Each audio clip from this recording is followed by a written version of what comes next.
As a young program, it seems every year we are experiencing something new. For the first time, that is what reigning Big East Women's Golf Coach of the Year, Sarah Dole, had to say about her team entering the Big East Championships, looking to defend their 2014 title. What is a new experience for this program this year? The transitioning from hunters to the hunted. Traveling down to Daytona Beach, you will not only look to enjoy the weather, but another Big East title as well. For another Seton Hall program that wishes to experience consistency from last year's Pirates baseball, no Prevo, a banged-up Cahill, along with a slumping Annunziata spells big problems for the South Orange Bombers, who are coming off an extra-inning loss to Monmouth University. And I know in the Northeast we can finally say the winter is over with confidence, but my panel will take a look ahead to next season for the men's basketball team as Veer Singh and Miles Carter inked their national letters of intent to further their basketball careers in the Prudential Center. I'm George Balekji, and we will cover all this and more right here on Hall Talk. This team needs to show me something for me to believe that they're going to make a run in the tournament. I think they can have a chance of going over 35 wins without a problem. Just stepping up from the 4 points to the 17, she's just dropping threes like there's no tomorrow. But chemistry is an underrated key in college basketball. That was by far the best game I've seen them play. This is Hall Talk, and that's how the chalk talks.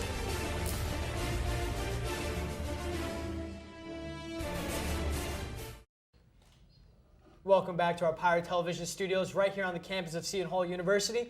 And now bringing in my panel, you recognize his face, has been on here almost every week. Aaron Ross, and for her first time, Olivia Mulvihill. Olivia, finally, you're making it. I'm excited to be here. Let's get to it. It's great. All right, guys, so we start out, we have baseball. I mean, right now they start off 17-13 on the year. They're entering a 3-game series, home versus Butler, coming off an extra inning loss versus Monmouth.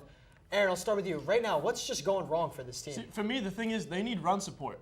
You know, we got pitchers coming out there. Shane McCarthy, a freshman out of nowhere with an ERA of 1.83. It's incredible because Anthony Pasillo, you know, we expected him to be the ace this year. He's not quite doing it. He's the worst of the 3 starters, the big time right now. But the bats, for me, are the real issue. They need to be consistent with it. You know, because I look through when they're averaging, when they get at least 5 or more runs a game, more often than not, they get the victory. And now coming into this series against Butler, their pitching ERA overall as a team is above 5. So this could be a crucial one with warm weather coming. This could be the time for the Pirates to regroup and get the bats flowing. And Olivia, I mean, you look at it, I was surprised to see coming in and making a relief appearance was Luke Cahill. He was the Big East preseason pitcher of the year, and right now he's just in the bullpen guy.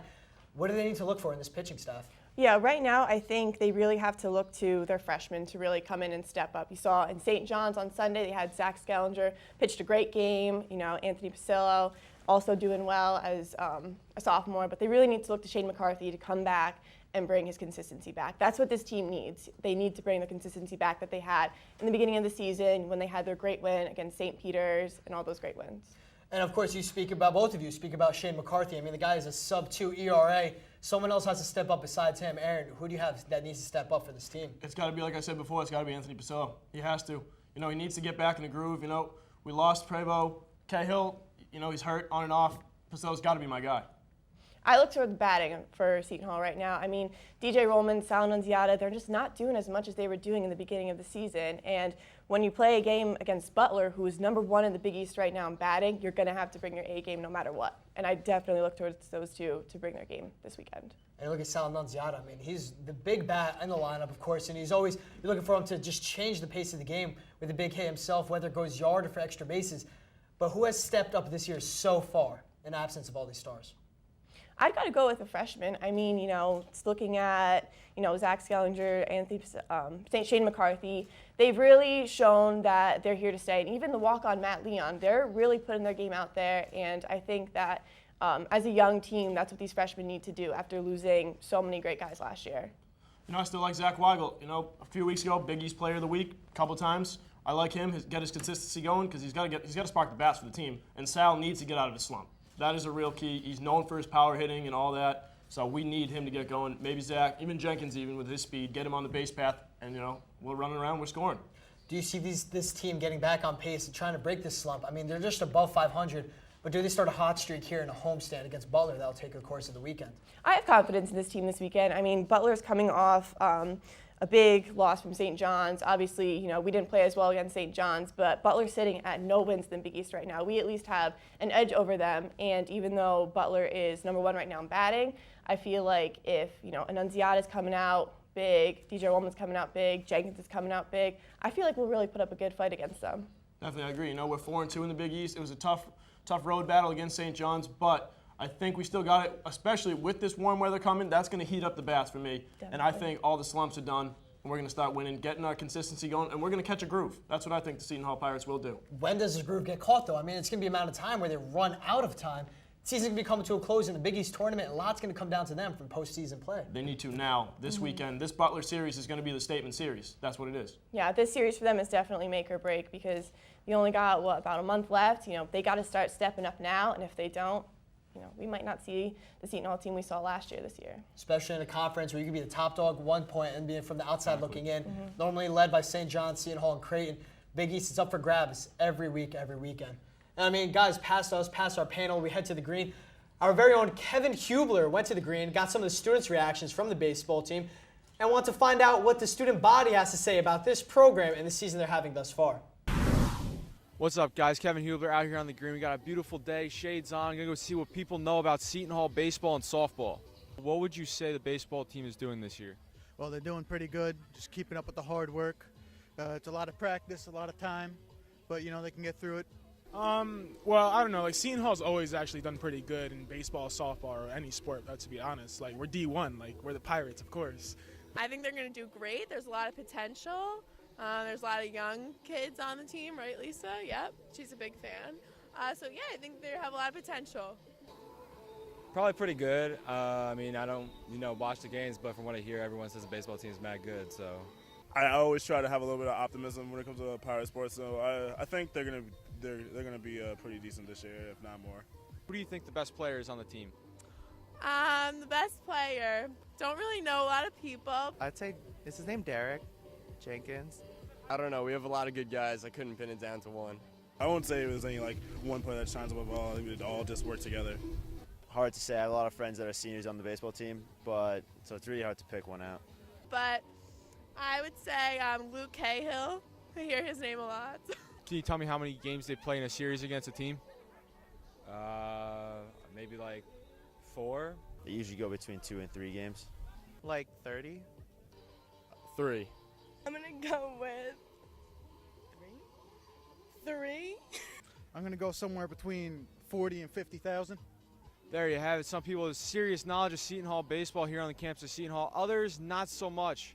For Hall Talk, I'm Kevin Huebler. Back to you guys in the studio. Thank you very much, Kevin, for all you did on the green. Getting some reactions from the students and faculty on the Seton Hall baseball team so far. And guys, I know we're going to look forward to next year. I mean, we have a lot of sports ahead of us in the remainder of the semester, but Veer Singh and Miles Carter, both big signings for Seton Hall basketball, their National Letter of Intent Day. Aaron, I'll start with you. What do you see in Veer Singh and Miles Carter they can bring to this team?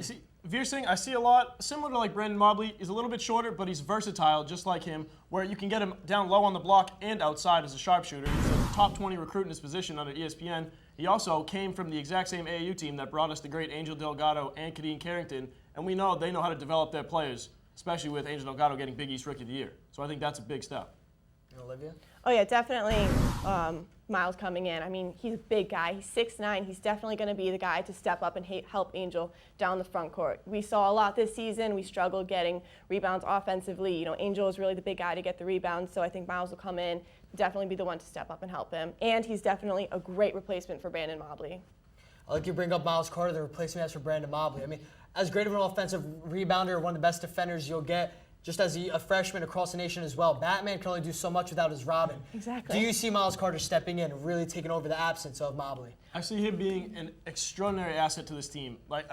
He'll be right away an asset to this team because he's known for his defense down low. He averaged 6 rebounds and 4 blocks a game. He hounds the rim. He wants to block shots and protect the rim. Mm-hmm. Yeah, I mean, like Aaron was saying, he's able to get up on the glass. He's going to be able to put up some points for us, and I think he's a great asset to this team.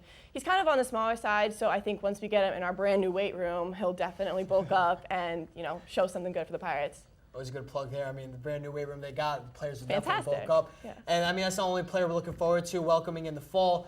Dalton Soffer as well, he's committing to the team. Olivia, I mean, what do you look at a shooter like him? I think with a shooter like him, he'll definitely be good helping us out in the three-point range. Right now, the only person we're really looking for three-point shooting is Sterling Gibbs. He's only got one more year left, so it's going to be great to have a freshman come in and try and take that over. Do you see him, Aaron, as another guard entering that lineup? Is going to be tough because it will be. You know, he might not get as much playing time as he might want, but when he's out on the floor, he's got to take advantage of his time. He's got to have that stroke and get his rhythm going because the passes, we will find him in the corner. You know, we lost Jaron Cena.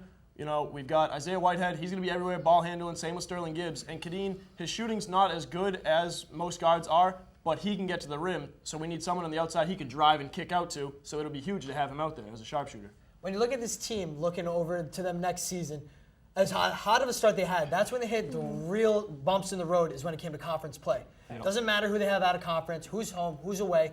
They have the same old song and dance when it comes to St. John's, Butler, Xavier, Marquette. Exactly. Does this team improve next season, guys? I think this team can improve. I mean, the thing with the Big East is you never know what you're going to get. Like you said with baseball, you're up one day, you're down the next day. So I think if we come in with these star recruits, we should be able to put up a fight early. And we had our mojo early in conference play with beating Villanova and St. John's, then we kind of lost it. I think if we just keep steady and consistent next season, I think that we can definitely make a run for it. I definitely like looking into the future there. I mean, like you said, the Big East is one of the most unpredictable conferences out there. But I like how we have some of our young guys getting experience now. After this year, they've finally gone through some hard times after in high school. It was nothing but success. But they got to have even more of a tougher road in the non-conference schedule in the Charleston Classic, playing against NCAA tournament teams with the likes of a #1 seed Virginia, Oklahoma State. So that'll be a tough one. And Wichita State with Charlie Baker coming back, that's going to be tough too. So the experience is really going to be crucial. Tough road out them ahead. Not going to be easy out of conference and conference. You always get tested in the Big East. Let's hope out of conference to get it done again. Definitely. And that brings us to our next favorite segment here on Hall Talk, Athlete of the Week, but this time it'll be Team of the Week.